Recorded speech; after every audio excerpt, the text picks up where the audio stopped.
coming out as a fresh graduate from a bachelor's degree in psychology, it was mostly like theoretical knowledge, no real-world experience. Interacting with the prisoners and understanding their lives, what got them to end up in drugs and crime, I realized that actually behind all that, there's also a lot of emotional pain that they experience. My whole teenage and adult life was fraught with health struggles, countless visits to doctors, drugs, medications, hospitals, A&E and surgeries. Oh Lord. It drove me to a desperation to find a holistic solution for my health challenges. And so then I found a way, which was I enrolled myself as a naturopath. So I healed myself, and along the way I found a passion to help other people heal.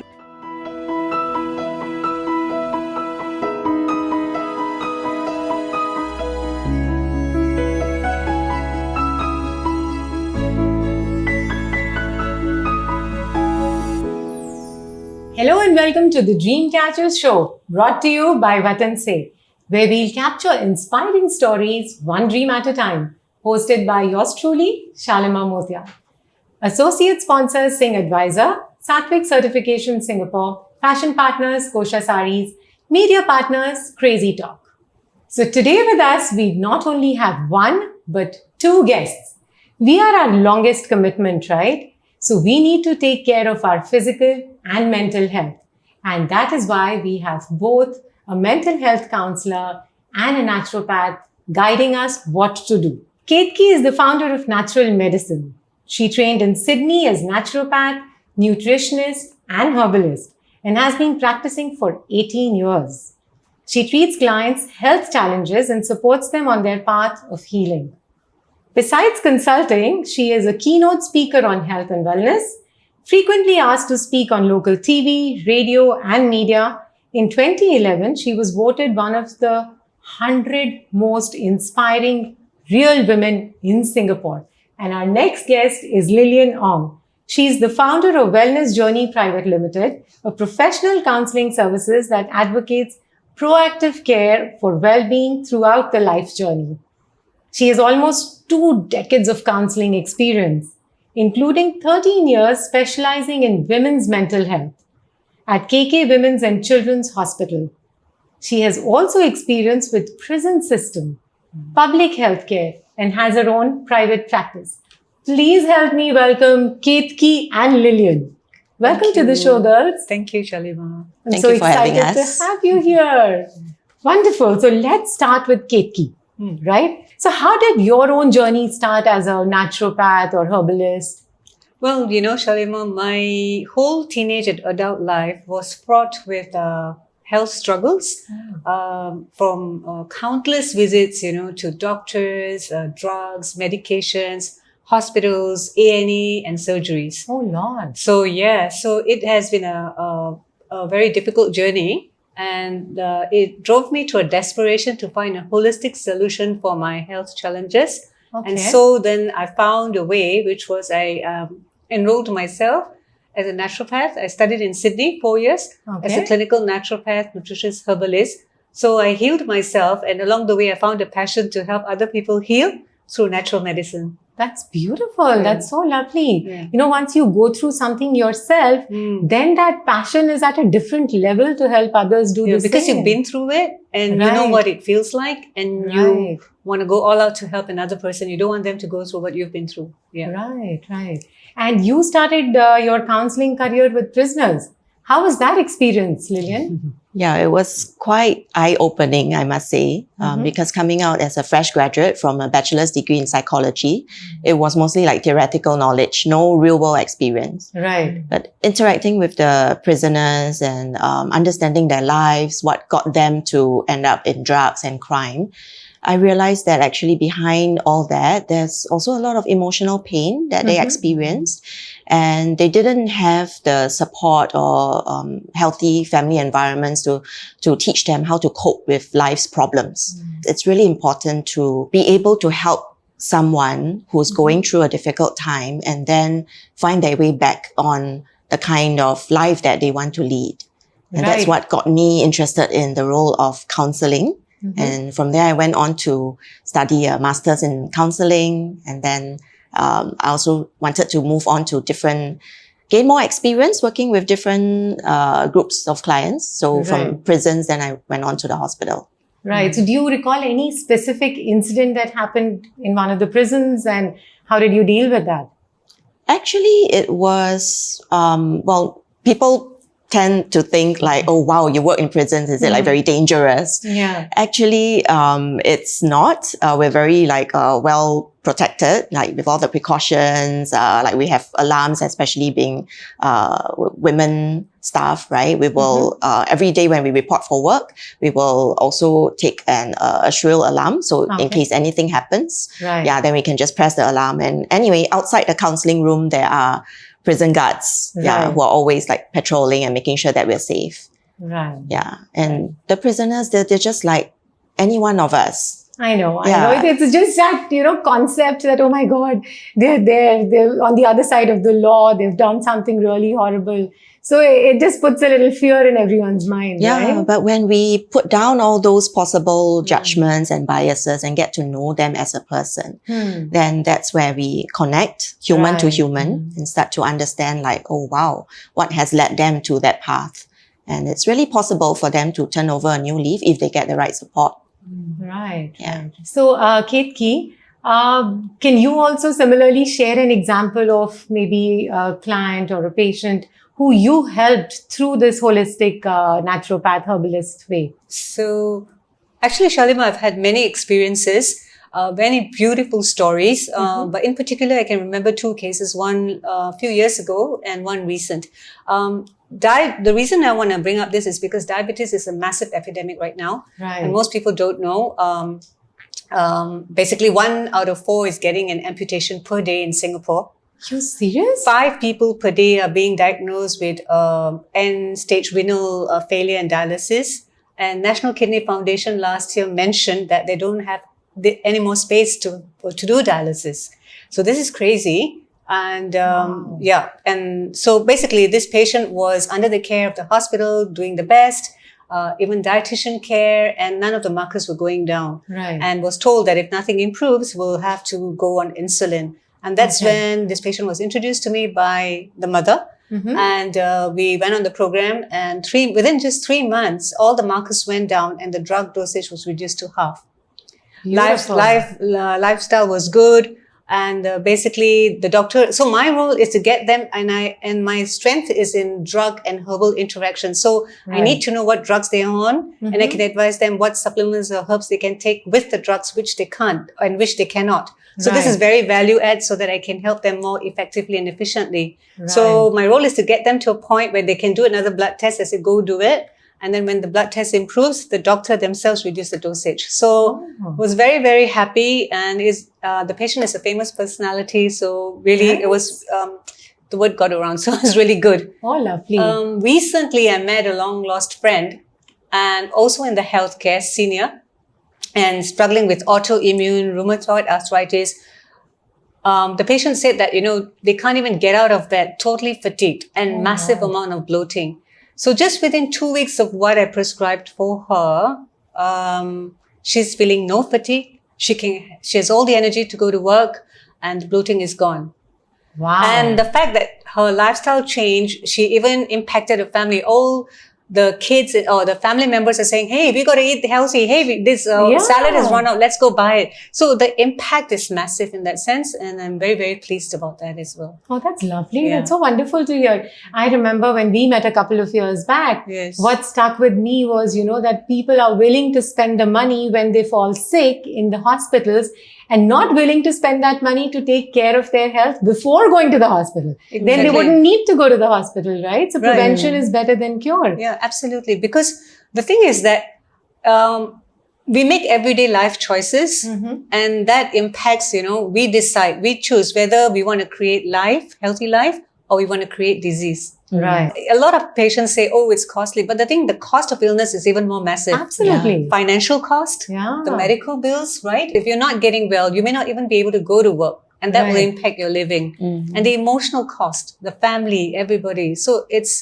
you can earn money back, but you can't earn your health back. Absolutely. And that, stress leads to mental health question now, which is growing up, we really didn't hear about stress, anxiety, depression. At least, in my surroundings, I felt we all led a very happy-go-lucky life, very easy, simple life. But now, mental health is the need of the hour. What has changed in the last decade or 2 decades that every household, there are at least 2 or 3 people who really need that support and help? Yeah. I think firstly, it's a natural progression in the hierarchy of needs. Okay. Because like back in the 1970s or 80s when we were growing up, most of our parents were focused on like survival needs. Basic needs, Yeah, working hard to bring food to the table. But as time goes by, we have a relatively more stable quality of life now. So it's natural that people start thinking of the next level of needs, which is psychological. Right. Yeah. And having said that, it's also true that with our modern fast-paced lifestyle now, there's really a lot more demands on our mental resources. We're expected to multitask, do things fast, do things not just average, but be excellent in everything that you do. Right. People start having these internal beliefs like, rest is unproductive. So they may not say this explicitly, but it's implicit beliefs that are constantly there to make us feel like, no, we cannot slow down. We cannot just rest. We're always like chasing one thing after another. So that's a lot of mental stress. Right? Yeah. And this culture is affecting our mental health from within. So do you also think that social media has added on to that pressure? Because earlier, if something was happening in one part of the city, We wouldn't know we until wouldn't know, much right? later, or we wouldn't even know about it. Exactly. Now the whole world is connected. The negative things come out first because that's what you've been consuming in terms of news. Yes. Right? So how much role do you think social media has to play in this? Yeah, I think not just social media, but the whole internet, the availability of information, like really instant. Yeah. So like you said, like bad news really it travels very quickly and we get to see it. And usually bad news has amplifies. More sensational, right? Bad news gets amplified. And some of it is not even true, like all those rumors that are spread on WhatsApp and all that. People are sleeping less because there's so much information to consume. And if you don't have good self-discipline, you just allow yourself to be like captivated by all that and for hours and hours. Right. Have you ever tried going onto your phone wanting to do something, but then your attention gets pulled by something else and then, before you know it, like 1 hour, 2 hours have gone? Right. Or when you're scrolling. Yeah. And then you're like, why did I pick up my phone? Oh, I had to order groceries or do whatever. So it takes extra effort and time for you to think, wait, what was I trying to do again? Yeah, because of the way our smartphones can do a lot of things, but it also means we get distracted. Our attention, our mental resources get pulled everywhere. Right. So that's a lot of invisible stress that we're going through every day. Most people don't realize until we start looking into these factors. Right. Yeah. Okay, back to physical health now. So there are many people, who say that I eat healthy stuff. Why do I need to take supplements? So Ketki, tell us, why do we need to take supplements? Well, the quality of the soil has depleted compared to 50 years ago. So the same spinach we are eating or the same carrot we're eating is only 10 to 15% of what it used to be 50 years ago, which then translates to the high incidence of diseases today, high BP, high cholesterol, diabetes, cancer. 1 out of 3 has cancer, breast cancer, for example, right? Then all this in younger and younger folks. This is not something we saw during our parents' time. Right. And so mass production, soil erosion, the quality of the nutrient quality is depleted. Number 2, pesticides and chemicals. How many of us eat organic? And if it is organic, can we even say it's really organic? Right? There's no proof right now, no regulation. 3, we import our vegetables and fruits. By the time we import it, it goes to wholesale, retail, supermarket, fridge it, keep it, cook it, and Indians cook it a lot. Then nutrition lost in every step of the way. So then there's a huge nutritional gap between what our body needs to actually cope with the daily demand and onslaughts of life and the kind of amount of toxins we're exposed to every single year. They add on and pile on. Then the question is, there's a huge nutritional gap. How do you fill it? Yes, you can either make sure that you're eating 7 servings of vegetables per meal 3 times a day, which I don't think most people, we all know we have to eat healthy. Right. But do we really eat healthy is another question, right? Right. So if you want a DIY, that's literally like about 2.5 kg of veggies per day, or take the good supplement that will supplement your diet. It's not to replace your diet, but to take supplements. And the supplements are actually natural. They are from natural plant food extracts and herbs that are all encapsulated into capsules. I mean, in TCM, in Ayurveda, and it's all capsules now. Nobody's going to go pound and boil. Nobody has the time. Yeah. So it's just about being able to come to a right practitioner who can tell you which supplements are good. And in fact, in my case, I actually do a demo for my patients and show them why this supplement and why yours may not work, because do the test yourself and see. So there's actually an experiment, right? And the other thing is that we have a machine that can actually test your nutritional baseline. So that can tell you whether whatever you're eating through your diet or through your supplements, is it even being absorbed to fund your hectic lifestyle, or are you in depletion? Right. You know, right, so right. it's an evidence-based approach where we can actually measure your nutritional baseline. Just imagine, for an analogy, like, you know, if someone is not well, they'll go to a doctor and then they'll say, I'm having these symptoms, I'm fatigued, whatever. Right. And doctor is not going to guess. He's going to say, let's do a blood test. Let's do some kind of diagnostic testing, right? It starts with a blood test. If more comes out, then it's a CT scan, an X-ray, whatever, or a surgery. But it starts with the blood markers. And then from there, let's say, example, oh, you have high cholesterol. I'm going to give you a statin. Now you need to take it for 3 to 6 months and then come back for another blood test 6 months later and see if it's improved. If it's improved, fine, we reduce the dosage. If it's not, I'll add another dose, you know? So similarly, in supplements, most people are taking supplements randomly without really measuring. Where here we measure, we test your baseline and then we say, okay, how much do you have? Why don't you go on this? And after 6 months, come back and do a test again. So that's really following a proper protocol and knowing and making it effective and efficient. You know? So do the prescriptions that you give, do they go hand in hand with the medicines they're already taking, or do they replace it? No, so that's very important and it's good. So we are saying that please, if you're on your statins or your BP meds or metformin or whatever medications, please continue. And that's where my strength is. For example, I have, in my training, we studied the drugs, what they do, their interactions, and we study the herbs and the nutraceuticals. So we're able to advise the patient, if you're on this medication, this supplement you can take, this herb you cannot take, this supplement you can take. So it's a very important understanding that one needs as a practitioner to be able to help that patient effectively take the drug, take the supplement. Let's do this for 6 months. And then after that, when the markers improve, the doctor himself will reduce the dose and then he can slowly wean off the drugs and continue with this. So our role is to advise them what interactions will be there, how to get better, and make sure the blood tests improve. And that's a holistic way of living, right? Exactly. Instead of being on medicines endlessly, So we cannot which then have a side effect. Exactly. We cannot tell someone go off the drugs and do that's not responsible. Right? So we say take your medications, do this, let's monitor and let's keep testing and doing the blood test, because that's what the doctors understand, right? So we do a blood test after 6 months, 9 months, and when it improves, then it speaks for itself. Right. Yeah. Coming back to mental health now.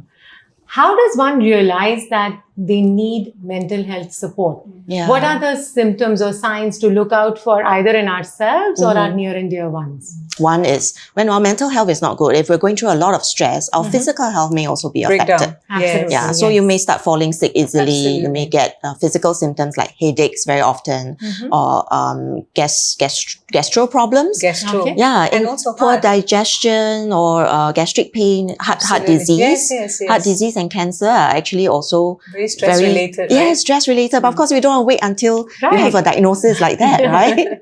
Yeah. So the early signs are actually when we feel that our mood is different from the usual. When if your usual functioning, you're able to feel like happy and carefree. Even when there are some challenges in life, you're able to look at it objectively and stay calm and think how to cope. That's your optimal functioning.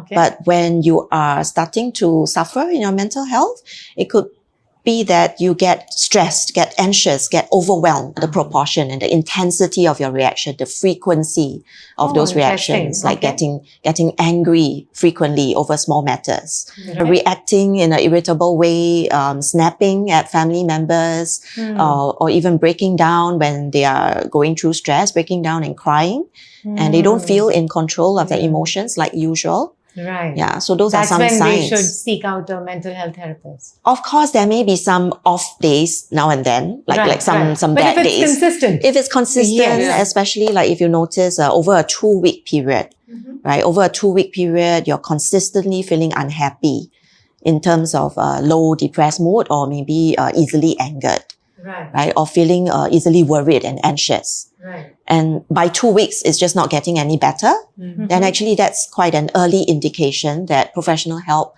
might be needed. But of course, a lot of people still take a wait and see approach. Maybe things will get better. Or maybe I just need to do more of this or do more of that. And they drag on for months and years. So the earlier you seek help, of course, the faster you bounce back to your normal optimal function. Now to that, my question is, there is still a taboo for reaching out or seeking for mental health support. Why is that in your opinion? In the past, especially, a lot of people tend to see the word mental health or the word mental to have a negative meaning. Right. Yeah. So when they think of mental, they start thinking of people who are crazy and only think of mental illnesses. But it's very strange. When you think of physical health, do you only think of disease? Right. No, health actually covers the whole range, right? On one end, it's optimal health, and then the other end is illness. So mental health is actually the whole range also. And just like you say, prevention is better than cure for physical. Yeah. Same thing goes for mental health. We should be preventing problems. We should be taking care of ourselves regularly. So that the stress doesn't accumulate into problems. So that leads me to my next question. What can we all do to take care of our mental health? So taking care of physical is one thing, because biologically, the biology actually also has an impact on our mental health. Okay. Yeah, I can attest to that, because when I went through my whole years of not being well, I was feeling down. I was feeling sad, depressed, feeling hopeless. Absolutely. It's very connected, right? Yeah, And because the body is like channeling all the resources to cope with the physical problems. So there's no resources left for you to feel nobody happy. talks about counseling. It's a stigma, like you said. You're just supposed to deal with it. It's normal. You don't talk about it, So this is something that is very important that people need to be aware of. And it's okay to reach out for help. Right.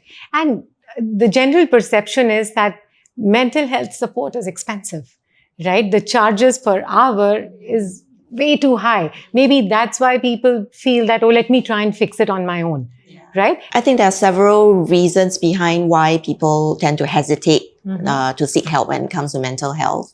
Cost is just one of the factors. And unfortunately, that's because in Singapore, very few insurances cover mental health. I think it's slowly starting to change. But definitely there's a lot of room for improvement in like insurance coverage for mental health. And I think also because mental health is something less tangible compared to like physical health symptoms. You're coughing badly. You can see, you can feel it like right there. Or you're having a fever. You don't have the energy to like do your usual responsibilities. You can feel it right away. But mental health is something that is more intangible. Intangible. It's more subtle until it becomes like really, really bad. So of course, if you wait till like your condition is really serious, then the time taken for you to recover, the number of sessions that you need will be more. So in that sense, seeking help early actually is a more cost-effective way. True, actually. So that again brings us back to prevention is better than cure. Yes. Why wait for it to become so bad, right? So initially, if you feel you're not able to manage your emotions, you're feeling low, angry, irritable, depressed, go reach out for help. And of course you can tap on your own support network, like your friends and family first. But if you feel like, even reaching out to friends and family may not be enough, then it's okay to reach out to professionals. If you're having a lot of symptoms and you have been struggling, you can't even function through the day, and that's been going on for months, then you might need medication to help you recover, and you go to a psychiatrist, a doctor who can prescribe medicines. Yeah. But before that, okay, if it's mild or moderate levels of problems or stress, you can reach out to a counselor. And we will have conversations that are therapeutic in the sense that we help you to gain more awareness. You gain more understanding about, hey, actually, where are the sources of stress? Some could be external factors, but quite a lot is also internal factors. And what kind of expectations are we setting on ourselves? Yeah, what kind of rigid rules and beliefs are we holding on to? That's actually very pressurizing. So you've worked with KK Women's and Children Hospital, right? So what are the typical problems women face? So at the hospital, I think one common group of patients that I saw was those who were trying to get pregnant, women who were facing fertility issues. So in the hospital, I really saw how the biological, the physical health, and the mental health, and also the social situation. These three aspects was like a complex interaction. So you could start with like physical health problems or women with very painful menstrual cycles. I can attest to that. I'm an endometriosis survivor. Right. So totally relate to that because it's a huge issue. And it also causes infertility, but it's very painful. Every month. Every month. How much of your life? That was my journey. Like, it was literally a nightmare. So it took me, so definitely you need the emotional support, which is what I said earlier, attesting to that. When I go through this, it was a lot of, I felt sad. I felt depressed, I would say probably. But I didn't even know. And I didn't have where and how to seek help for that. And you've definitely seen successful cases of people then who weaned off the support and are living a healthy, happy life. Yes, lots. So other than like gynecological conditions, there's also the stress of pregnancy and postnatal, looking after newborn baby 24/7. Postpartum depression. Yes, postpartum depression and all the related stresses of being a working mom. Now in our society, a lot of women do want to hold on to all the identities that we have. We don't want to drop our careers just because we've had children. The tension between family and work demands is constantly there. And then as your children grow at different stages of their lives, you also have to like learn how to guide them, how to guide them and support them in their development, how to let go as they, as your children grow into adulthood. How do you let go and let them lead their own lives? And but I also can say that, when you are emotionally affected, it impacts your physical health as well. Immediately, it takes a toll on your physical health. So it's a chicken and egg thing. It's really very closely related, isn't it? That's why we have both of you together. Absolutely. One can't do without the other. Absolutely. No, so that brings me back. Remember, you and I were having a discussion about the statistics that were alarming. So let's just talk about Singapore. Can you share a few statistics? We talked about stress, you mentioned, and stress has a huge impact on stroke and heart attacks, right? For example, 23 people die of heart attack and stroke per day in Singapore. 23 per day? Per day. Heart attack and stroke. Now, this can, if you bring it down, it can be through stress, it can be high blood pressure, it can be high cholesterol, whatever, right? And a lot of these people are just falling like that because it's getting undiagnosed, right? And maybe because there's also this huge issue of obesity, and we're not talking about visually obese, we're talking about skinny obesity. So the visceral fat. The visceral fat, that's where inside is all clogged up, it's high fat diet, lifestyle, everything, and they are exercising. How many times you've heard in the papers, someone is exercising and just dropped dead and died. That's true. And the person was so young. Right. On the out, looks healthy. On the in, it's another story. I mentioned earlier about diabetes, right? 1 out of 4 amputations per day in Singapore.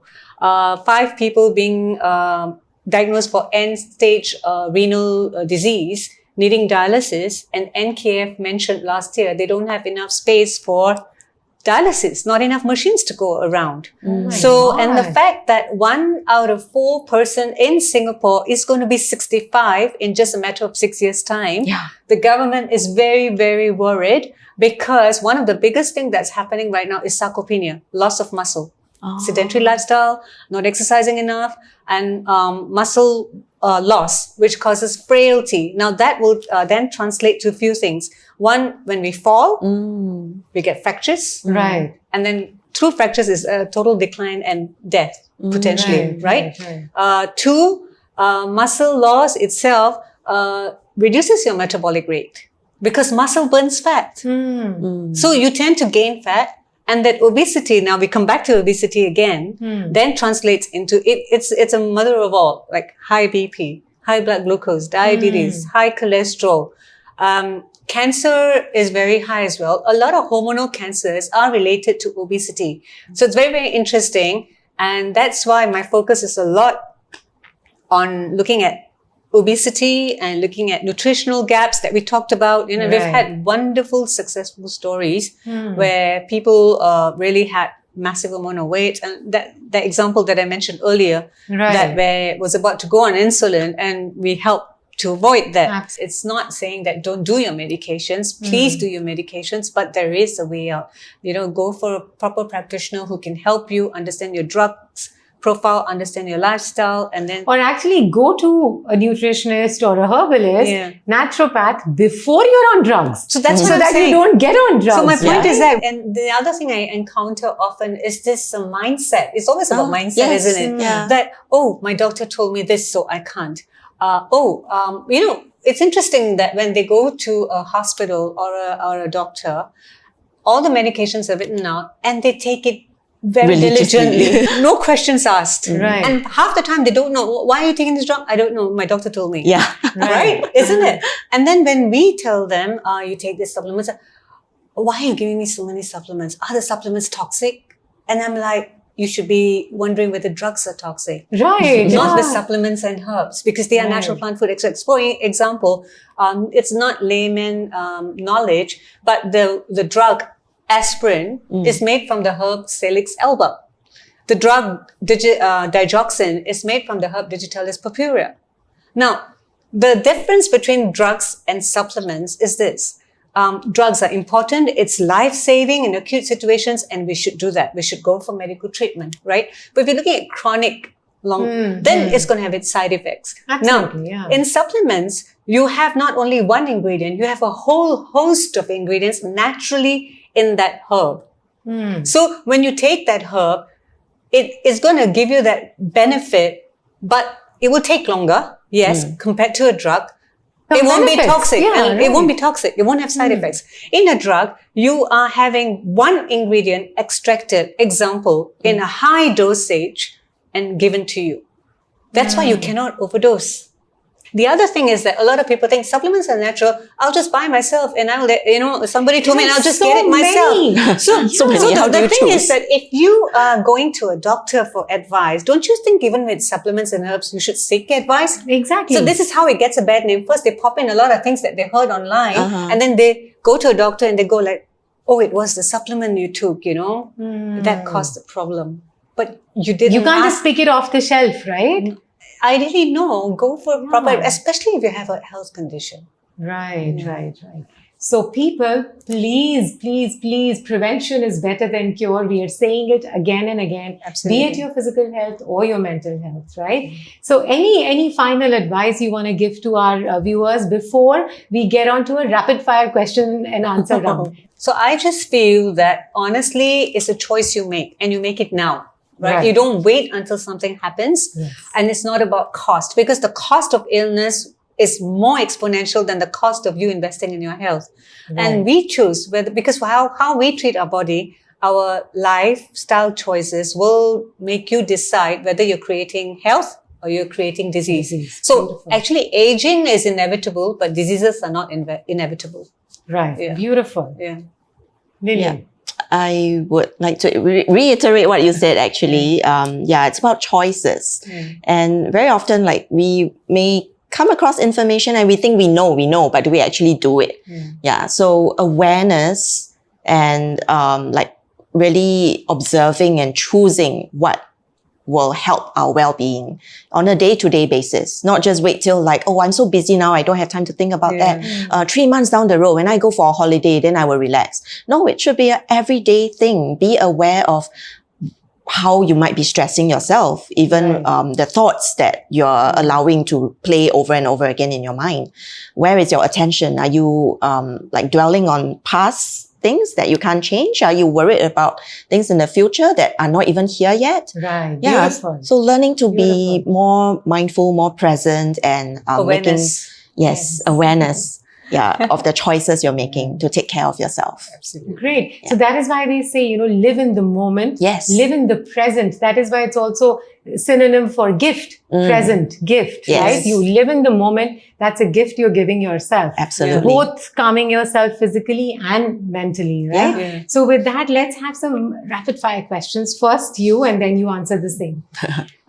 What's your favorite activity to ensure physical health? I go to the gym. Okay. Okay, because I think it's very important, the muscle thing that I mentioned, gym, exercise, and put that time aside for yourself so that you feel, and that itself is actually a stress hormone buster. Do whatever cardio or whatever that helps you be active. Choose something and do it at least for 20 minutes every day. 20 minutes every day. What do we do for mental health every day? Digital detox. That's nice. I agree. Yeah, put aside, really keep our phones out of sight, out of mind, and really just be in the moment, whether you're engaging with your loved ones or even if you're just taking a walk from point A to point B, walk with mindful awareness of your posture, your surroundings, just enjoy the walk. Which color do you associate with physical health? Green. Okay. Herbs. Nice. And which one do you associate with mental health? Turquoise, like the color of the sea, it's very calming. Yes. Right. Okay. And is sleeplessness a mental thing or a physical thing? Because we've been discussing it with friends, and so many of them are going through this wherein they just cannot sleep at night. Yeah. And that leaves them so fatigued the next day. And if you take an afternoon nap, then again, you're not able to sleep well at Yeah, night. it's a So bit, becomes is a it a vicious physical cycle. thing or a mental thing? Both. Absolutely both. Yeah. So from the physical perspective, the one of the few things I would advise, or it's a tip, few things actually. One is called for want of a better word, verbal diarrhea. So, when you're sleeping and your mind is going, you're tired, but when you go to bed, everything is going on, right? So many thoughts. Right. So get up, have a paper by your side, write out everything that you're thinking. Okay, journaling. Just write down. Brain is empty. You will feel better to sleep. Number 2, have some guided meditation music that you like. Let it play. And when there's chatter outside, your mindless chatter goes down, you listen outside, and then you don't know, before you know, you've fallen asleep. Right. 3, there is an Ayurvedic clock that says you should sleep by 9:30 p.m. I know most people won't be able to do that. But the TCM is by 11. Yeah. Okay. So if you're someone who's having late nights because of digital or whatever, there is clinical proof. So when you don't sleep enough, a few things happen. Your muscle breaks down. Big problem. 2, you actually activate your hunger hormones, leptin and ghrelin, and you end up craving more carbs and more sugar the next day. You put on weight. Yeah. Right. And then stress will lead to fatigue.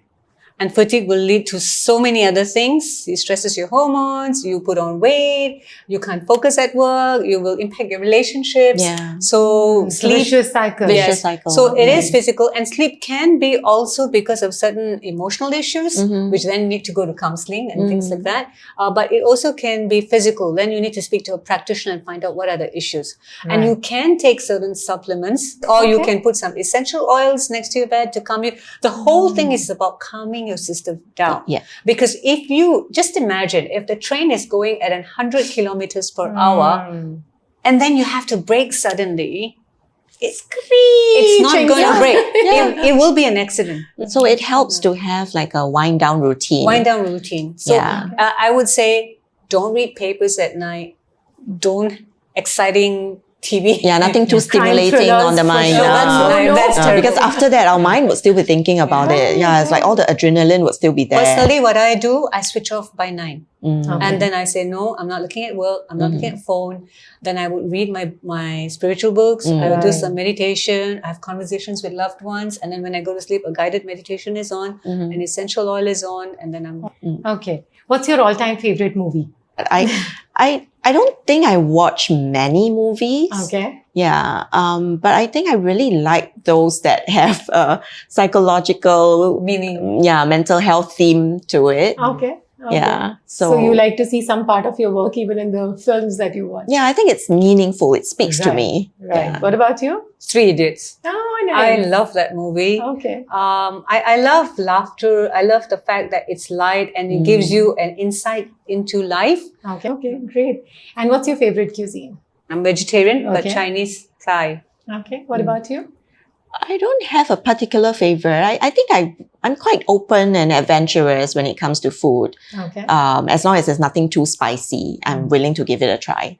Okay. That's yeah. interesting. Any final thoughts before we wrap up this round? No, take your health seriously. Right. The point is, unfortunately, what I've seen, a lot of people come, they say, no, I'm not interested. And they come back to you after 3 years or 5 years and say, I'm really desperate. Cancer. Please help me. It's a bit too late. Right. It's a bit too late. You know, we need to take action now. Take action now. Thank you so much for coming for the show and sharing words of wisdom with us. To all the audiences out there, please subscribe to Dreamcatcher's YouTube channel and all other social media channels so that we bring such exciting news, information, nuggets from people's lives to inspire you to lead a good life, healthy life, physically, emotionally, mentally, spiritually, and financially as well. Stay tuned always, and please leave us in the comment section, what are you going to implement out of what you learned today in your life? Signing off, Shalima Motial. Thank you for watching. All right, since we were talking about health, I thought let me introduce these cold-pressed oils. These are from Vatan Se, and I have personally been using each and every one of them. There's black sesame, groundnut, coconut, yellow mustard, and I've used them for different things. For salads, a different one. For Indian cooking, a different one. For Italian cooking, a different one. So I just wanted to let you all know that since I've personally used them, I can recommend these oils to you for your good health. Switch from the regular off-the-shelf kind of oils to these cold-pressed oils, and then let me know how does your health improve with this.